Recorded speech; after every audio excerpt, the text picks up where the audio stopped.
परिचय। आमतौर पर आंकड़े तालिका के रूप में भी दिखाए जा सकते हैं।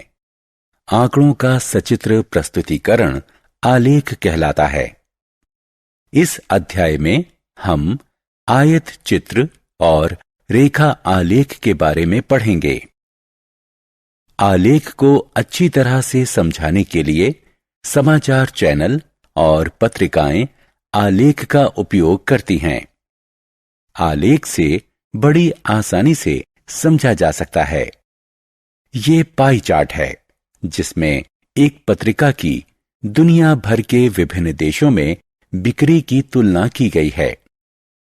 इस तरह हम देखते हैं कि आलेख हमारे जीवन में कितनी अहम भूमिका निभाते हैं।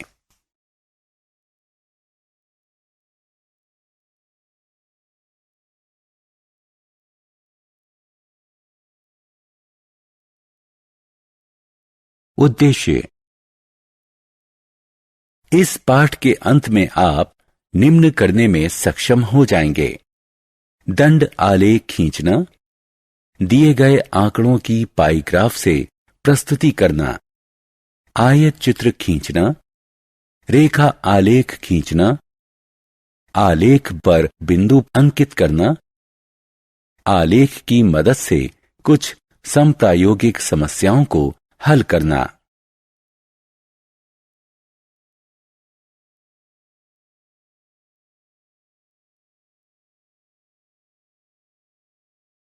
आलेख प्रस्तुति। दंड आलेख। यहां सांख्यिकी आंकड़ों को सचित्र, समान चौड़ाई वाले कई ऊर्ध्वाधर या क्षैतिज आयताकार स्तंभ जो एक दूसरे से समान अंतर पर हैं के द्वारा दिखाया गया है। स्तंभ आलेख में तिमाही, छमाही और सालाना परीक्षाओं में दिव्या की उपलब्धि दिखाई गई है। इससे हमें साल भर की उपलब्धि की तुलना करने में मदद मिलती है। उपरोक्त आलेख से हमें मालूम हुआ कि दिव्या के कुल प्राप्तांक में बढ़ोतरी हो रही है, जिससे पढ़ाई में उसकी प्रगति पता चलती है। दंड आलेख दोहरे भी हो सकते हैं। इस आलेख से हमें 4 तरह के पटाखों की 2 दिन में हुई बिक्री का तुलनात्मक विवरण मिलता है। उपरोक्त आलेखों में पहला आलेख एक छात्रा की 3 परीक्षाओं की तुलना दिखाता है। दूसरा आलेख 2 दिन में हुई 4 तरह के पटाखों की बिक्री दिखाता है।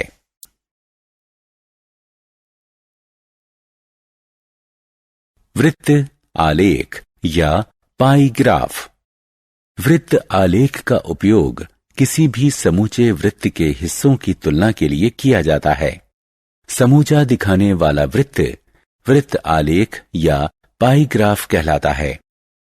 2008 के दिसंबर महीने में रामू ने अपना मासिक वेतन 7,200 रुपए विभिन्न वस्तुओं पर खर्च किया। आयत चित्र। आयत चित्र आवृत्ति वितरण की रेखा चित्रीय प्रस्तुति है, जिसे आयतों के रूप में दिखाया गया है, जिसमें आधार पर कक्षा अंतराल हैं और ऊंचाइयां आवृत्तियों के अनुपात में इस प्रकार दिखाई गई हैं कि किन्हीं 2 आयतों के बीच कोई दूरी नहीं है। नीचे दिखाई गई तालिका में एक प्रवेश परीक्षा में 100 छात्रों के प्राप्तांक बताए गए हैं।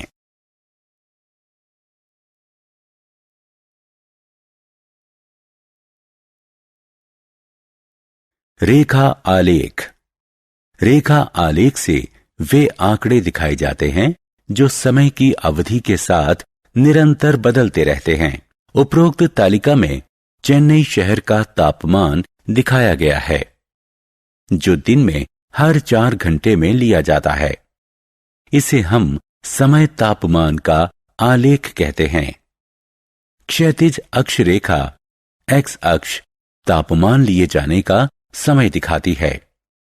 ऊर्ध्वाधर रेखा यानी वाई अक्ष तापमान दिखाती है। प्रत्येक 4 घंटे का तापमान दर्ज करके बिंदुओं के रूप में आलेख में दिखाया जाता है। इन बिंदुओं को रेखा खंडों से जोड़ा जाता है। जिससे बनता है रेखा आलेख।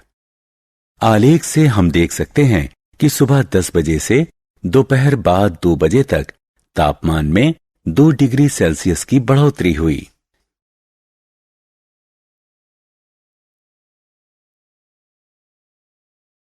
उदाहरण, यह एक साइकिल सवार का स्थिति समय आलेख है। आलेख में उन पलों का समय दिखाया गया है जब साइकिल सवार ने अनदेखी होने पर अपनी गति बदल दी। आलेख देखकर हम उस एक पल में साइकिल सवार की स्थिति का पता लगा सकते हैं। किस समय वो किस जगह पर किस गति से जा रहा था, उसने कितनी दूरी तय की, यहां तक कि वो किस दिशा में गया। इस तरह खंड ए बी से हमें पता चलता है कि साइकिल सवार ने 5 मीटर प्रति सेकंड की गति से 20 सेकंड में 100 मीटर की दूरी तय की। खंड बीसी से पता चलता है कि साइकिल सवार 100 मीटर का फासला तय करने के बाद रुका। खंड सीडी में हम देखते हैं कि साइकिल सवार और तेज गति से आगे बढ़ा और 20 सेकंड में उसने 200 मीटर की दूरी तय कर ली। इसका अर्थ यह हुआ कि वो 10 मीटर प्रति सेकंड की रफ्तार से जा रहा था। खंड डी ई में हम पाते हैं कि साइकिल सवार 20 सेकंड के लिए रुका और खंड ई एफ से पता चलता है कि साइकिल सवार मुड़ा और 20 सेकंड बाद उसी जगह पहुंच गया जहां से उसने यात्रा शुरू की थी। वो 15 मीटर प्रति सेकंड की निरंतर गति से साइकिल चला रहा था।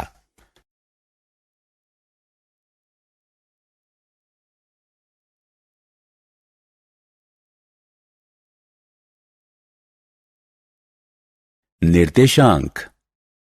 कक्षा में अपने स्थान का पता लगाइए। इसके लिए आपको 2 संख्याएं चाहिए, एक तो पंक्ति संख्या और दूसरी स्तंभ संख्या। उदाहरणार्थ 3, 2 यानी एक आलेख पर बाएं किनारे से 3 इकाइयां और नीचे के किनारे से 2 इकाइयों पर अंकित हैं।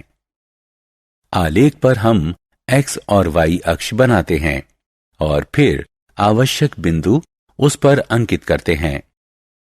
3 कहलाएगा बिंदु का x निर्देशांक, 1, 2 है बिंदु का y निर्देशांक।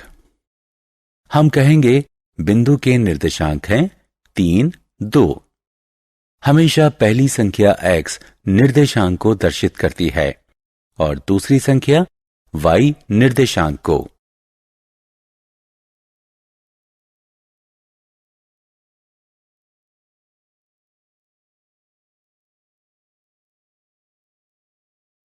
उदाहरण, आलेख शीट पर बिंदु 4, 5 अंकित करें। क्या ये 5, 4 के समान ही है? हल, एक्स वाई अक्ष का पता लगाएं। O 0, 0 से शुरू करें। पहले 4 इकाइयां दाएं ओर चलें, फिर 5 इकाइयां ऊपर की ओर। हम बिंदु 4, 5 पर पहुंच गए। आलेख पर बिंदु 4, 5 और 5, 4 भिन्न बिंदु हैं। रेखा आलेख। एक आलेख में जो कि अंकित बिंदुओं को एक रेखा में मिलाते हुए तैयार किया जाता है, रैखिक आलेख कहलाता है।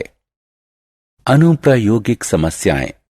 दैनिक जीवन में हम सुनते रहते हैं कि विश्व में ईंधन की कीमतें बढ़ने से पेट्रोल की कीमत बढ़ जाती है।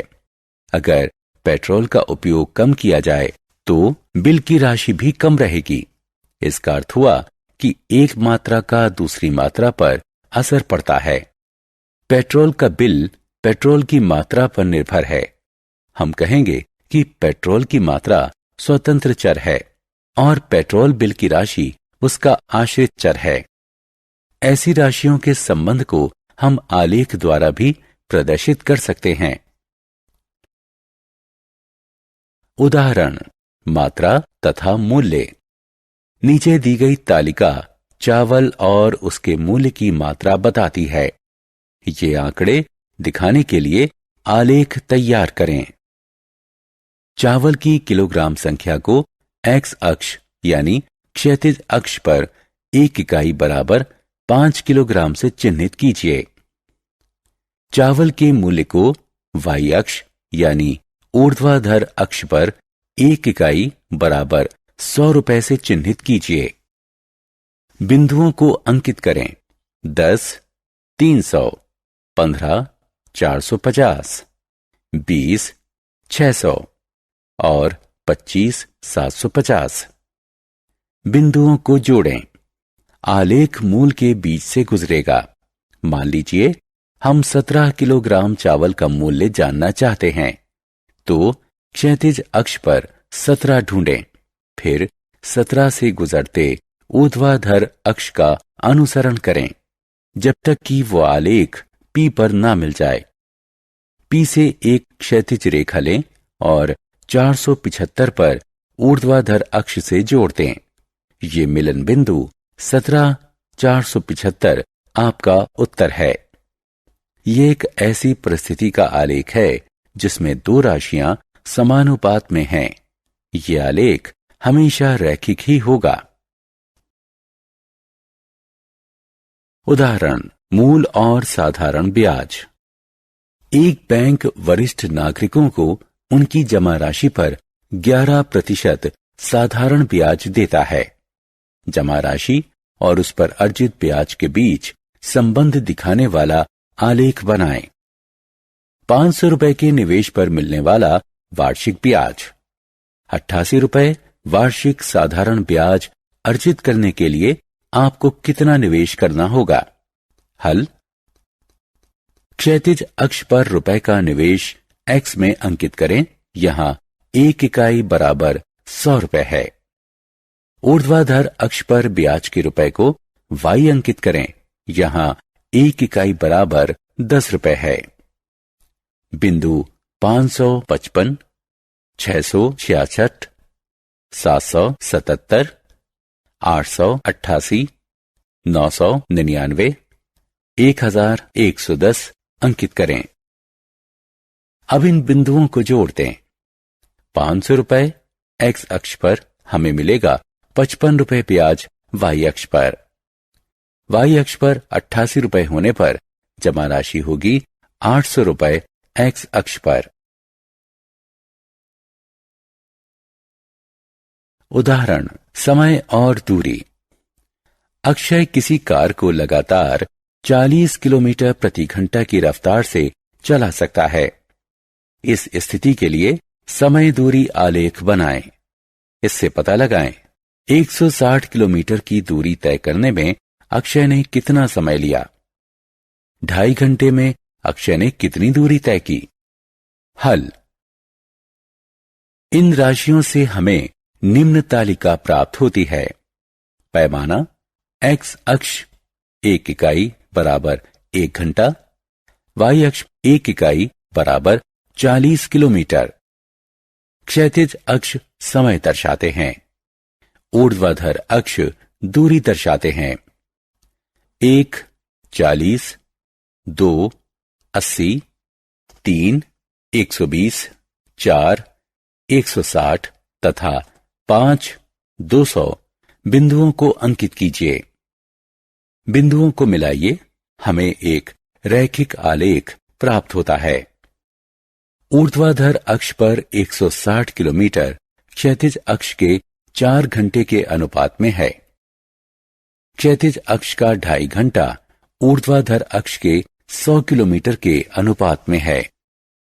इसलिए 160 किलोमीटर की दूरी अक्षय ने 4 घंटे में तय की और 2.5 घंटे में वो 100 किलोमीटर की दूरी तय कर सकेगा। सारांश। आइए हमने जो कुछ सीखा है उसे संक्षेप में दोहराएं। आंकड़ों की सचित्र प्रस्तुति आलेख कहलाती है। दंड आलेख का उपयोग श्रेणियों के बीच तुलना के लिए किया जाता है। किसी समूचे के हिस्सों की तुलना करने के लिए वृत्त आलेख पाई ग्राफ का उपयोग किया जाता है। आयत चित्र लगातार अंतराल वाले आंकड़ों के लिए दंड आलेख होता है। रेखा आलेख में वो आंकड़े दिखाए जाते हैं जो समय के साथ बदलते रहते हैं। अंकित बिंदुओं को मिलाने पर प्राप्त आलेख एक सरल रेखा होती है। आलेख पर एक बिंदु अंकित करने के लिए हमें x और y निर्देशांकों की जरूरत पड़ती है। हम रेखा आलेख के माध्यम से समानुपात दिखा सकते हैं।